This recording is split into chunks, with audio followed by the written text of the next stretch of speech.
Hello tout le monde, aujourd'hui on se retrouve dans cette nouvelle vidéo dans laquelle je vais vous montrer comment j'ai réalisé cette pose. Donc je sais pas si vous vous rappelez, mais j'avais réalisé du coup la pose effet sucre léopard il y a à peu près 4-5 semaines et je trouve que ça a assez mal vieilli. L'effet sucre est devenu un peu gris, ça s'est terni, donc c'est un peu dommage, mais en même temps 4-5 semaines c'est pas rien quand même. Donc pour commencer, on vient dégrossir un max tout le gel qu'on a du coup avec un embout de dépose. C'est un embout que j'ai trouvé chez Onyx Pro, c'est d'ailleurs un de mes embouts préférés. Je vous mettrai bien évidemment toutes les références des produits, des outils que j'utilise durant cette vidéo dans la barre de description.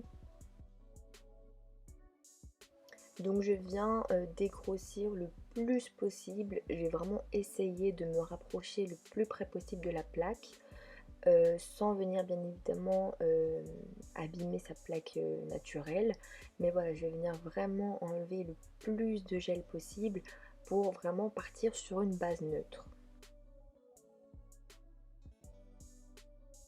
Donc une fois les 10 doigts effectués, je viens repousser les cuticules avec un repousse cuticule de chez Stalek, et celui-là je l'aime vraiment beaucoup puisqu'en fait comme vous pouvez le voir, il a un embout biseauté comme les bâtons de buis. Donc ceux qui aiment bien travailler avec les bâtons de buis pour repousser les cuticules, je pense que vous aimerez bien cet embout là. Il est vraiment très bien, en plus du coup il vous durera sur le long terme, alors que les bâtons de buis ça vieillit assez mal on va dire, et puis c'est plus à usage unique.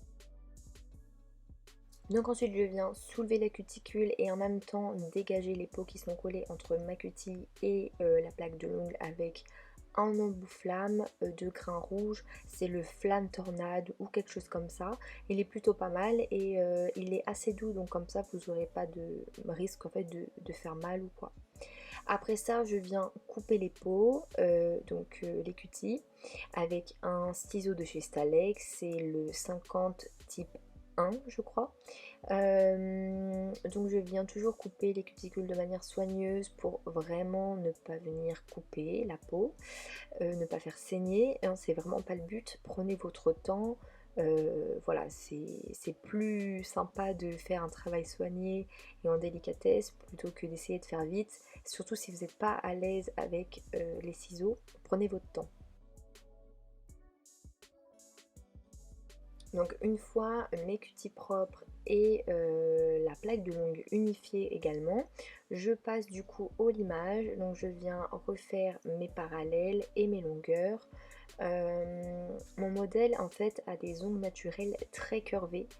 Donc c'est un avantage, mais ça peut être également un inconvénient, puisqu'en fait sur le long terme, si vous laissez les ongles naturels un peu trop longs, il se peut en fait que votre ongle soit vraiment trop curvé et que ce soit du coup même moins joli. Donc voilà, n'hésitez pas à garder une longueur assez raisonnable. Donc je suis venue juste ensuite passer le Natural Basic Cake, qui est du coup un déshydratant de chez Nes Company. Et ensuite j'enchaîne du coup directement avec une fine couche de la Repair Base Clear, la classique. Et du coup j'applique une fine couche sur l'entièreté des ongles et je venais soigneusement faire le contour de chaque cuticule pour vraiment me rapprocher un max sans bien évidemment toucher les peaux.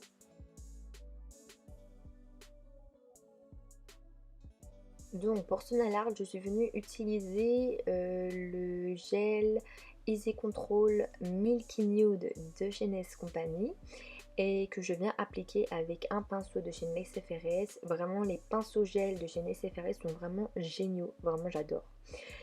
Donc du coup je suis venue faire ma couche de lissage et ensuite j'ai appliqué une petite boule que j'ai posée en fait au niveau des cuticules et que je viens en fait aider à se placer. Donc voilà, je l'étire avec un pinceau de détail, c'est le pinceau 006 de chez Antigone. Et voilà, je viens vraiment aider en fait le gel à se placer.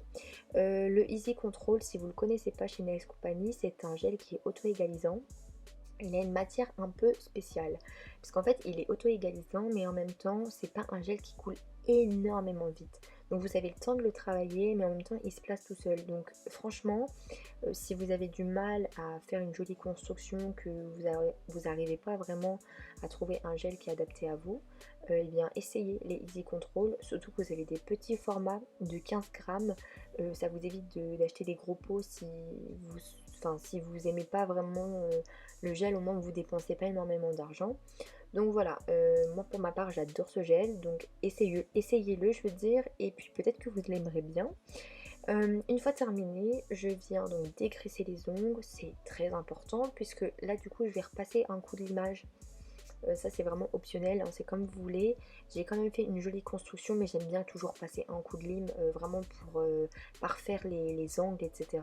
Puis il y a souvent en fait des petits défauts, le gel va principalement grossir la forme de votre ongle. Ça c'est normal puisque vous rajoutez de la matière sur votre ongle, donc obligatoirement vous allez avoir un surplus de matière et donc ça va vous grossir l'ongle. Donc moi j'aime toujours passer un petit coup de lime vu qu'on a déjà fait un limage au préalable, mais voilà, c'est vraiment pour venir parfaire ma forme et corriger des petites erreurs qui auraient pu avoir dû au gel.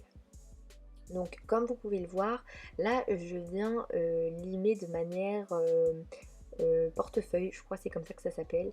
Et en fait c'est vraiment pour venir en fait affiner le bout de votre ongle sans venir en fait enlever le gel. C'est vraiment pour venir affiner. Donc ensuite je passe un petit coup de buffer sur tous mes ongles, je dépoussière avec une petite brosse de chez Onyx Pro qui est vraiment trop bien. J'utilise que ça d'ailleurs. Et ensuite j'enchaîne directement avec la couleur. Et là j'ai utilisé pour cette pose la couleur Mocha de chez The Gel Bottle. C'est vraiment un marron que j'adore. À chaque fois que je le mets, on me donne souvent beaucoup de compliments. C'est un marron vraiment très foncé qui se rapproche limite du noir. Donc voilà, vous n'allez pas avoir un marron chocolat. C'est vraiment une couleur qui est très foncée. Donc là, la première couche, puisque j'applique toujours des fines couches, la couleur elle est assez claire, mais vous allez voir que la deuxième couche, vous n'aurez pas du tout le même rendu. Ça va vraiment être une couleur pardon, très foncée et moi personnellement j'adore cette couleur là. Et je sais qu'ils la font en mini aussi, donc si vous voulez pas acheter non plus des gros formats chez The Gel Bottle, vous pouvez toujours trouver les petits. Donc sur les deux doigts du milieu, je suis venue appliquer une fine couche de la couleur Dune. C'est en nude de chez The Gel Bottle toujours, qui fait partie de la collection Sheer. C'est vraiment une bonne collection que je vous conseille d'avoir si vous voulez des nudes. Mais après vous avez aussi d'autres nudes qui sont très jolis dans d'autres marques. Mais moi pour ma part j'ai choisi le Dune. Voilà, donc je l'applique en une seule couche, c'est vraiment pour venir en fait lisser et corriger des petites imperfections qu'il pourrait y avoir au niveau de la transparence du gel par exemple. Et je catalyse le tout. Et ensuite c'est là que la magie opère, puisque comme je vous l'ai dit précédemment, c'est à la deuxième couche que le mocha va vraiment avoir une couleur de dingue. Et comme vous pouvez le voir, on est vraiment sur une couleur très foncée. C'est un marron extrêmement foncé, mais du coup, les personnes qui n'ont pas forcément envie de passer le cap de porter du marron, eh bien vous pouvez trouver cette alternative puisque c'est un marron foncé qui du coup se rapproche du noir. Si vous hésitez, ça peut être une bonne alternative pour débuter avec des couleurs comme le marron.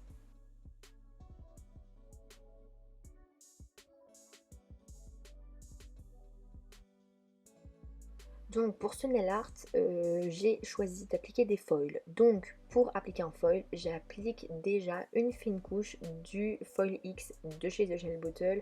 Pareil, vous allez pouvoir retrouver des vernis similaires dans d'autres marques qui sont faits pour appliquer les foils. Donc en fait, un foil, c'est un papier transfert que vous allez venir faire adhérer sur une couche collante sur votre ongle pour venir appliquer un motif ou autre. Donc j'ai fait catalyser 60 secondes ma couche de foil X et ensuite je prends mon foil, comme vous pouvez le voir, je viens bien le frotter sur l'ongle. Vous pouvez même utiliser, vous savez, des petits pinceaux silicone si vous voulez, c'est peut-être mieux. Moi j'en avais pas, donc j'ai fait vraiment avec les moyens du bord.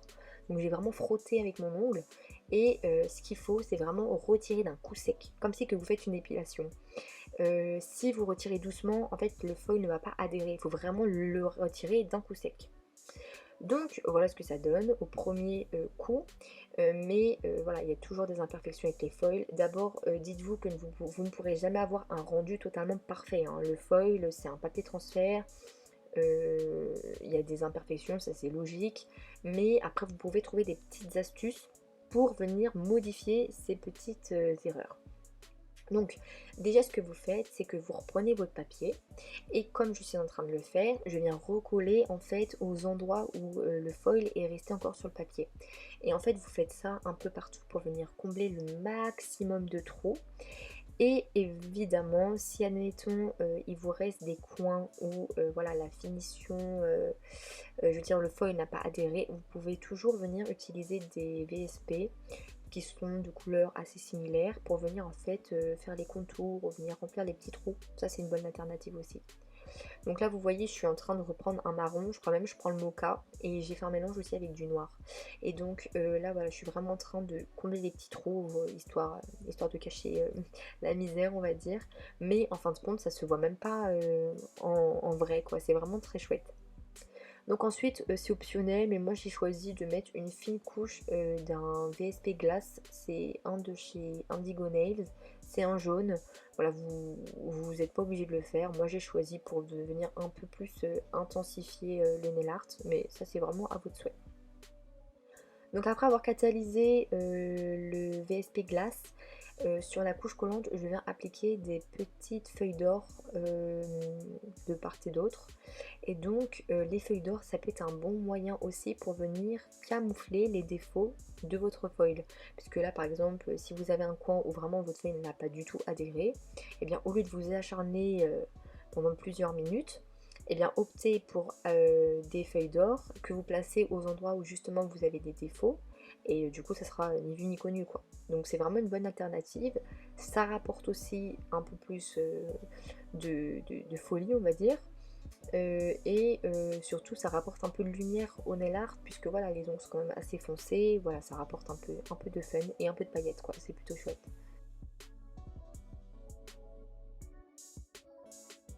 Donc ensuite je suis venue appliquer ma finition, c'est la Flash Shine de chez Nails Company. J'ai directement sécurisé, comme ça au moins j'étais sûre qu'il n'y allait pas avoir un défaut qui allait se créer pendant que j'étais occupée à faire autre chose. Voilà, au moins vos deux ongles sont sécurisés et vous n'avez plus à y penser. Et donc vraiment pour rajouter encore plus de lumière à mon nail art, je suis juste venue en fait appliquer sur les doigts du coup avec la couleur mocha des petites billes dorées que j'ai trouvées sur AliExpress. Bien évidemment je vous mettrai aussi la référence en barre de description. J'ai pas montré comment je les ai collées puisque j'ai déjà fait des vidéos, j'ai montré comment je collais des strass. Donc je vous invite à aller voir mes autres vidéos. Mais voilà c'est exactement le même principe que coller des strass. Donc voilà.